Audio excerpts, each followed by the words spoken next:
Deep sea हमारी धरती का सबसे रहस्यमय हिस्सा है। यह डीप सी सिर्फ एक जगह नहीं है, बल्कि यह एक पूरी दुनिया है। और सबसे हैरानी की बात यह है कि हमारी धरती का लगभग 70% हिस्सा पानी से ढका हुआ है, लेकिन एक के बाद एक ऐसे जीव समुद्र की सतह पर दिखने लगे हैं जो हमेशा गहराई में रहते थे, ऐसी जगह जहां सूरज की रोशनी तक नहीं पहुंचती। इन वियर्ड लुकिंग क्रिएचर्स का अचानक से सतह पर आना लोगों को हैरान कर रहा है और डरा भी रहा है। मेक्सिको के तट पर एक विशाल ऑरफिश मिली। यह मछली आमतौर पर समुद्र की 1000 फीट की गहराई में रहती है। जब लोगों ने इसे वापस पानी में धकेला तो वह फिर से किनारे पर लौट आई, बार बार जैसे कुछ ऐसा हो जिससे वो अंदर वापस नहीं जाना चाहती हो। फिर इंडिया के केरला में अचानक से हजारों मछलियां एक साथ समुद्र के किनारे आ गई। ऑस्ट्रेलिया में 150 से भी ज्यादा किलर व्हेल्स किनारे पर फंसी पाई गईं। कई तो उनमें से मारी जा चुकी थी। ऐसे ही कई और उदाहरण हैं। और इन सब का एक पैटर्न है, जब भी ऐसे डीप सी क्रिएचर्स सरफेस पर आए हैं तो उसके कुछ ही समय बाद कोई बड़ी प्राकृतिक आपदा आई है, जैसे भूकंप या सुनामी। साल 2011 में जापान में आए भीषण भूकंप और सुनामी से कुछ दिन पहले वहां के समुद्री किनारों पर कई ऑरफिश देखी गई थी। साल 2017 में फिलीपींस में भी ऐसा ही हुआ। पहले रेयर मछलियां दिखीं और फिर आया एक जबरदस्त अर्थक्वेक। साल 2022 में चिल्ली में भी यही पैटर्न दोहराया गया।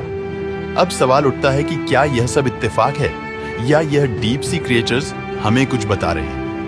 दोस्तों, जब भी हम समुद्र के बारे में सोचते हैं तो हमें बस एक नीली सतह दिखाई देती है, लेकिन उस सरफेस के नीचे छिपी है एक लेयर्ड दुनिया, एक ऐसी संरचना जो दिखती तो नहीं, लेकिन हर स्तर पर उसमें कुछ न कुछ रहस्य जरूर छिपे हैं। ओशियन को सामान्यतः 5 प्रमुख क्षेत्रों में विभाजित किया गया है और सबसे ऊपर होता है सनलाइट जोन। इसे एपिपेलाजिक जोन भी कहते हैं। यहीं पर आपको दिखती है वह चमकीली मछलियां, कोरल रीफ्स और डॉल्फिन्स जैसे जीव।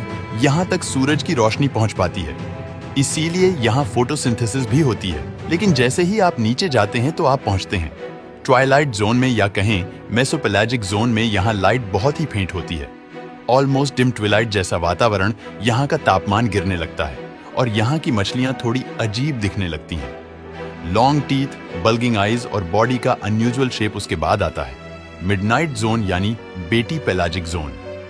यहां पर डार्कनेस परमानेंट है, पूरी तरह काला अंधेरा, एकदम जीरो लाइट। यहां मिलने वाले जीव बायोल्यूमिनेसेंट होते हैं, यानी वे खुद से लाइट उत्पन्न करते हैं, जैसे कि एंगलर फिश, वह क्रीपी लुकिंग मछली जिसके माथे पर एक ग्लोइंग एंटीना जैसा लटका होता है, जो वह अपने शिकार को आकर्षित करने के लिए उपयोग करती है। इसके बाद आता है एबीसेल जोन।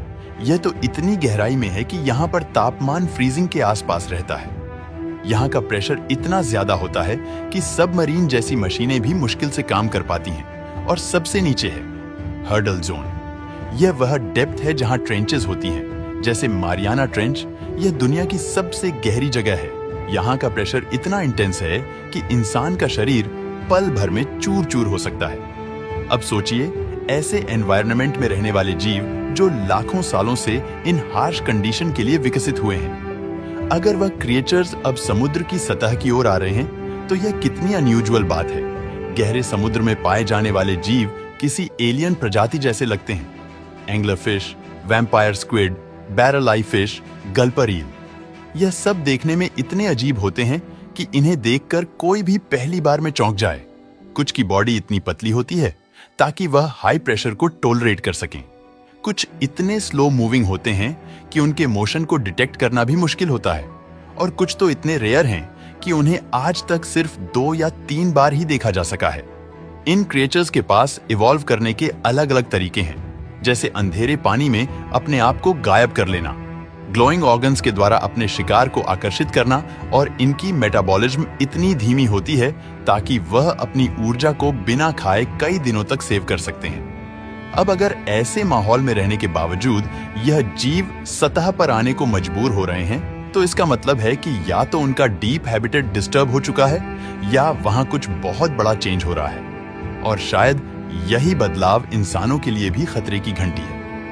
अब सवाल यह उठता है कि जो जीव लाखों सालों से समुद्र की अंधेरी और खतरनाक गहराइयों में रह रहे थे, वह अब अचानक से सतह की तरफ क्यों आ रहे हैं? क्या यह सिर्फ कुछ रेयर केस है या इसके पीछे कोई बहुत बड़ा कारण छुपा है?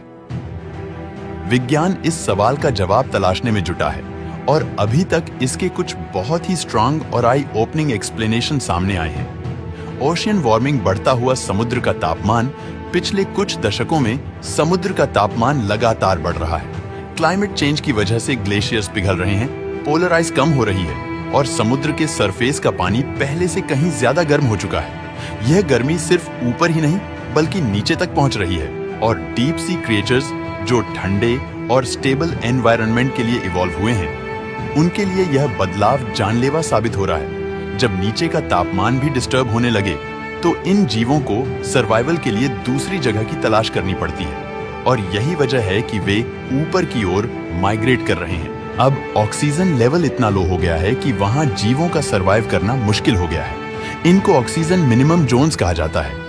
वैज्ञानिक बताते हैं कि ग्लोबल वार्मिंग की वजह से ओशियन की सर्कुलेशन पैटर्न बदल रही है, जिसकी वजह से गहराई में ऑक्सीजन रिचार्ज नहीं हो पा रही।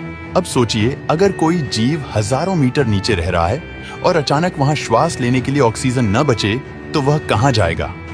ऐसी स्थिति में उनके पास सिर्फ एक ही रास्ता बचता है, ऊपर की ओर आना, चाहे वहां की परिस्थितियां उनके लिए अजीब और हॉस्टाइल ही क्यों ना हो, जो इंसानों की लापरवाही का असर है।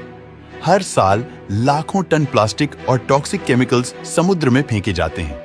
ये केवल सरफेस पर ही नहीं रहते, बल्कि लहरों की वजह से यह डीप जोन तक पहुंच जाते हैं। इन केमिकल्स से न सिर्फ पानी की गुणवत्ता खराब होती है, बल्कि कई बार ये सीधे जीवों को चोट पहुंचाते हैं। डीप सी माइनिंग और अंडर वाटर ड्रिलिंग जैसी गतिविधियों ने भी सी फ्लोर को डिस्टर्ब करना शुरू कर दिया है।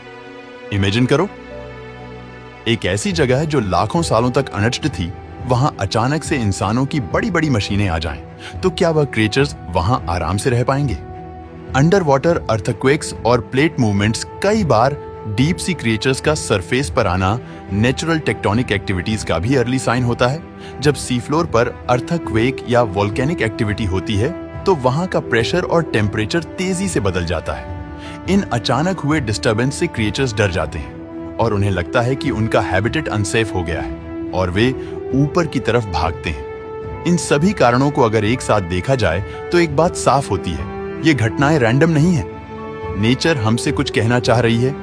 शायद डीप सी क्रिएचर्स सिर्फ घबराए हुए हैं या शायद हमें चेतावनी दे रहे हैं। जब बार बार ऐसा होने लगे कि समुद्र की गहराइयों में से अजीब और डरावने जीव सतह पर आने लगे, तो यह सोचने वाली बात है, क्या यह सिर्फ एक बायोलॉजिकल रिएक्शन है या फिर नेचर हमें किसी आने वाली डिजास्टर के लिए अलर्ट कर रही है?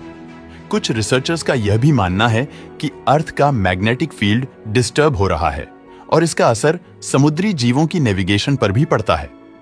कुछ क्रिएचर्स जैसे व्हेल्स और टर्टल्स मैग्नेटिक सिग्नल्स से दिशा तय करते हैं, लेकिन अगर ये सिग्नल्स अनस्टेबल हों तो वे भटक सकते हैं और सतह पर आ सकते हैं। इसी तरह कुछ वैज्ञानिकों का कहना है कि कॉस्मिक इवेंट्स जैसे solar स्ट्रोम, gamma ray burst, deep ocean के प्रेशर और टेम्परेचर पर इनडायरेक्ट असर डाल सकते हैं।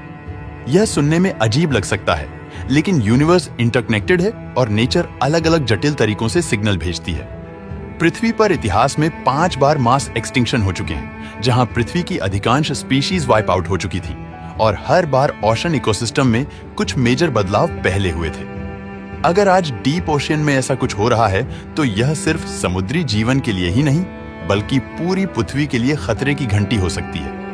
अगर हम अब भी नहीं चेते तो शायद आगे हमें वह सब कुछ भी सुनने को न मिले, न समंदर की लहरें, न पक्षियों की चहचहाहट, न जिंदगी की आवाज। दोस्तों, वीडियो पसंद आया हो तो लाइक और शेयर करें।